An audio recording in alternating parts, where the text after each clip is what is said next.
సిరిసిల్ల జిల్లా వీర్నపల్లి మండల కేంద్రానికి విచ్చేసిన బండి సంజయ్ ఐకేపీ కేంద్రంలో అకాల వర్షంతో తడిసిన ధాన్యాన్ని ఆరబోసుకుంటున్న రైతులను కలిశారు.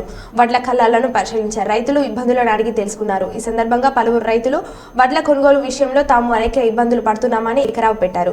సర్కార్ నిర్లక్ష్యం వల్లే కొనుగోలు కేంద్రంలో వడ్లు తడిసిపోయాయని బీజేపీ జాతీయ ప్రధాన కార్యదర్శి ఎంపీ బండి సంజయ్ కుమార్ మండిపడ్డారు. కొనుగోలు కేంద్రంలో సరైన సౌకర్యాలు కల్పించకపోవడం వల్లే ఈ దుస్థితి ఏర్పడిందని, వేలాది టన్నుల ధాన్యం తడిసిపోయిందన్నారు. తడిసిన ధాన్యాన్ని పూర్తిగా ప్రభుత్వమే కనీస మద్దతు ధర చెల్లించి కొనుగోలు చేయాలని డిమాండ్ చేశారు. రాష్ట్ర ప్రభుత్వం అధికారులకు ఆదేశాలు జారీ చేస్తాం. 10,000 రూపాయలు ఇస్తామన్నారు. మేము పోయేస్తామన్నారు. 10,000 రూపాయలు ఇస్తామన్నారు. ఇంత విలువ రూపాయలు రైతులు కేసీఆర్ కూడా ఏమనలే కదా, కేసీఆర్ హామీలు ఇచ్చి విస్మరిస్తారు ఏమనలే కదా, ఇప్పుడు కూడా ఏమన్నారు అని చెప్పి కేసీఆర్ దగ్గర ట్రైనింగ్ తీసుకున్నారు. మీరు ఏ విధంగా మోసం చేయాలి, మోసపూరిత మాటలు ఏ విధంగా చెప్పాలి, ఏ విధంగా నమ్మించి మోసం చేయాలి, మళ్ళీ ఈ హామీ తప్పించుకోవడానికి ఇంకో హామీ ఏ విధంగా వేయాలని చెప్పి ఆలోచించిన తర్వాతనే ఆగస్టు 15 నుంచి 2 లక్షలు రుణమాఫీ చేస్తారట. ఇది ఆగస్టు 15 ముహూర్తమా? మీకు భగవద్గీత, బైబుల్, ఖురాన్ మీద నమ్మకం లేదా? ఆ పేరు చెప్పి అలా మోసం చేసి ఓట్లు వేసుకుంటే మోసం చేస్తుంది. మళ్ళీ ఇప్పుడు దేవుళ్ళ గుళ్ళు గుర్తొస్తుంది పాపం వాళ్ళకి. ఈ రాముని సాక్షిగా, ఆ దేవుని సాక్షిగా అని చెప్పి చెప్తున్నారు. మరి ఎన్నికల ముందు ఈ బైబుల్, ఖురాన్, భగవద్గీత ఏడమైంది? ఇప్పుడు ఆగస్టు 15 ఏం డేట్ అది?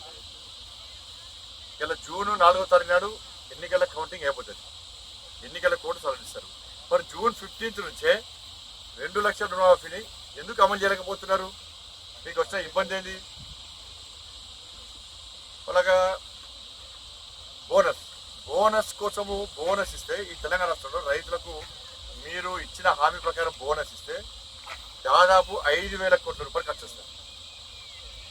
5,000 కోట్ల రూపాయలు దగ్గర లేవా?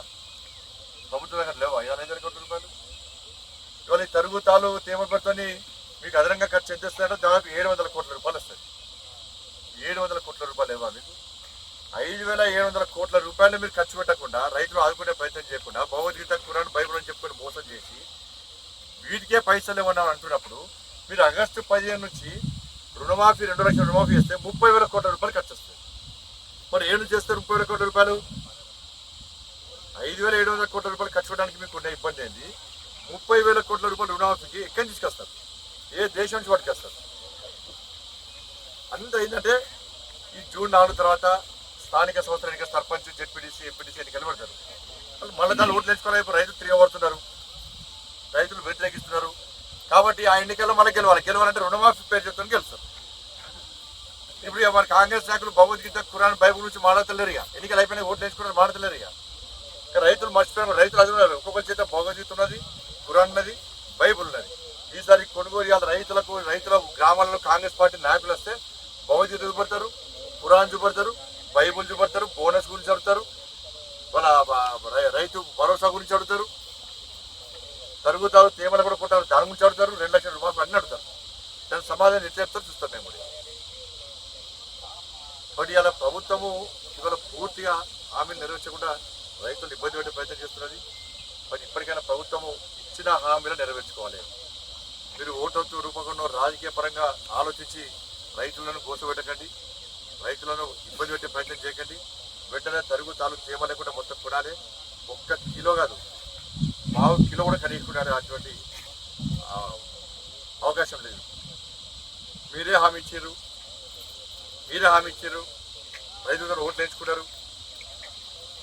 కాబట్టి నిన్న వర్షాల వల్ల తడిసిన ధాన్యాన్ని ఎలాంటి కటింగ్స్ లేకుండా వెంటనే ప్రభుత్వం బేషరతుగా పండించిన పట్టణ పత్తి గింజలు కొనాల్సిందే, రైతులు ఆదుకోవాల్సిందే.